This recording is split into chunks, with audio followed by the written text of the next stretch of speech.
Alright, good morning guys. Good afternoon pala, sorry, good afternoon.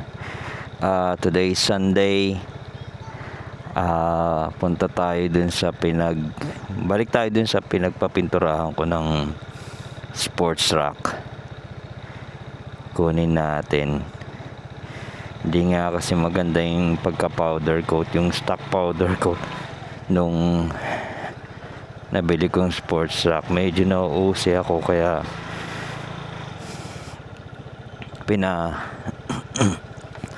powder coat ko siya uli, and then pagbalik yung kabit na natin siya.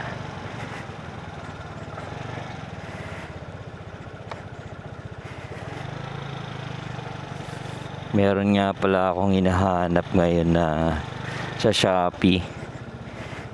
Parang hindi ako satisfied dito sa mount, dito sa side mirror mount.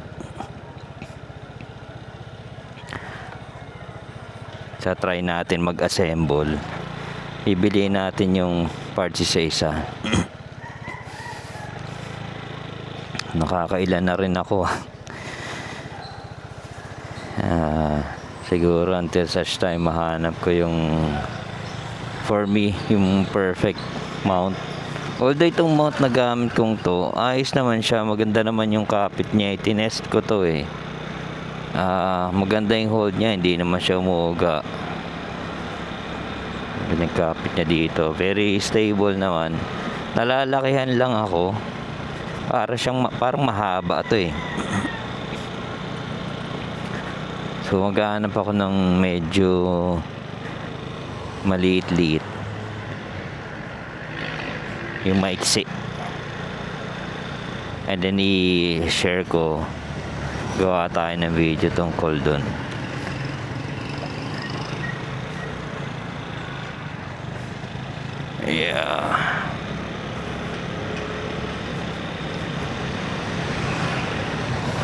Paggabi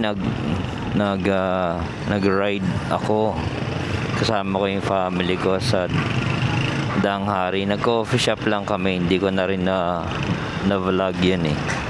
Sarap mag-drive sa gabi, lalo na sa panahon ngayon na malamig.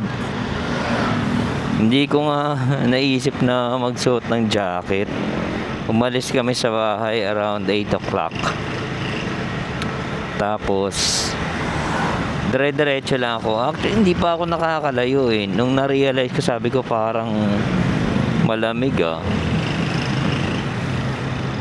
Kaso nahiya naman na akong bumalik. Tuloy-tuloy na yung sabi ko, sige, go na lang. Sarap din naman. Pero nung pauwi, talagang syempre habang lumalalim yung gabi,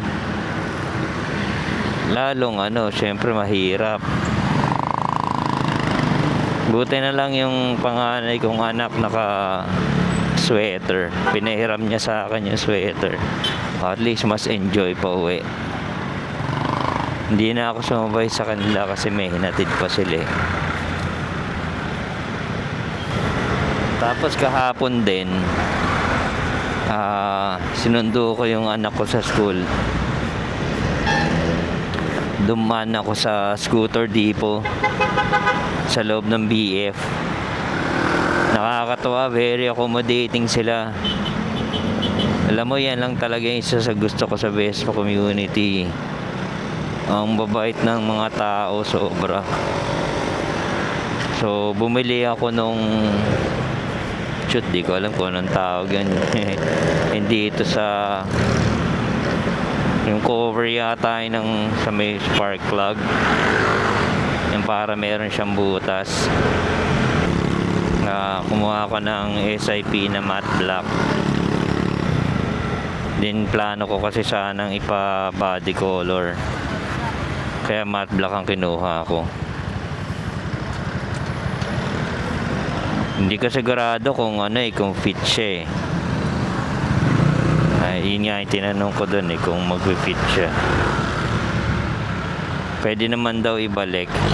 Pero nung pag-uwi ko, nung pinit ko siya, ay saman, pasok naman. Kasi may ibang mga parts tong 2024 na hindi ubra dun sa ano eh, sa older models, yung mga 2023 models.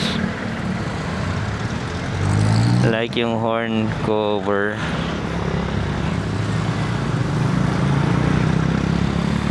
Hindi siya mag-fit, at saka yung alam ko yung battery cover hindi rin uubra eh. Iba rin yung size.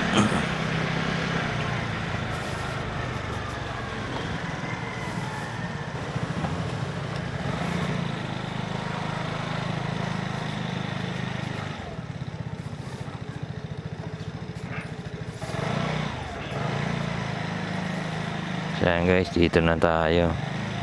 Service. Teka lang. Pagdating ko, may konting ako nakitang parang chip. Pero on the spot, inaayos nila. Ayusin nila. Yan. Nilia. Tapos parang kinure. Tapos pagdating doon, bubugaan ulit. So, mamaya makakabit na natin to guys. So stay tuned.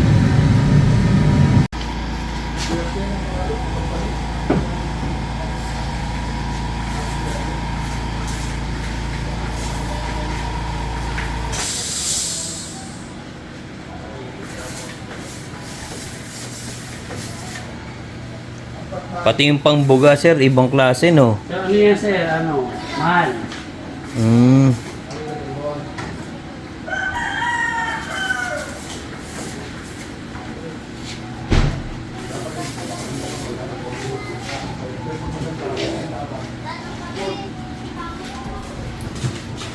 At tas lulutuin uli.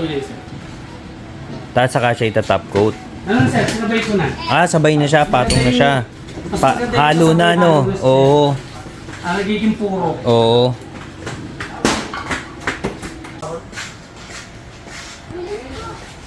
Yan na guys. So, pinapalamig na lang. Kasi, naka-bake siya eh. Kanina. So, maganda talaga kapit nito. Nakuha na natin. Uwi na tayo.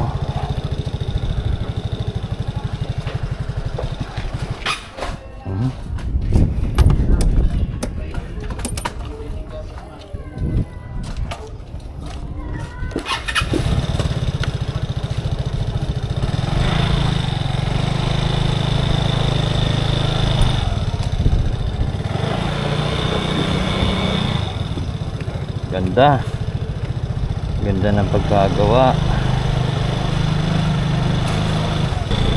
Ganda ng pagkakapit kasi talagang binibake pala ang powder coat. Literal.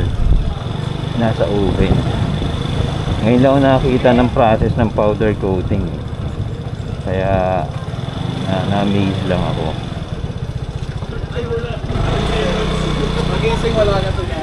So, dahil niluto siya, kapit na kapit talaga to. Kapit na kapit yung pintura. Ganda ng pagka-matte black. So, siguro mamayang hapon kapit na natin siya. Para kahit pa paano na ito new look. Ganda nito sa Corsa. Dito na tayo guys. So, I think that's it for today. Quick one lang. Thank you for watching guys. Appreciate it. Till the next vlog. Bye now. Ride safe.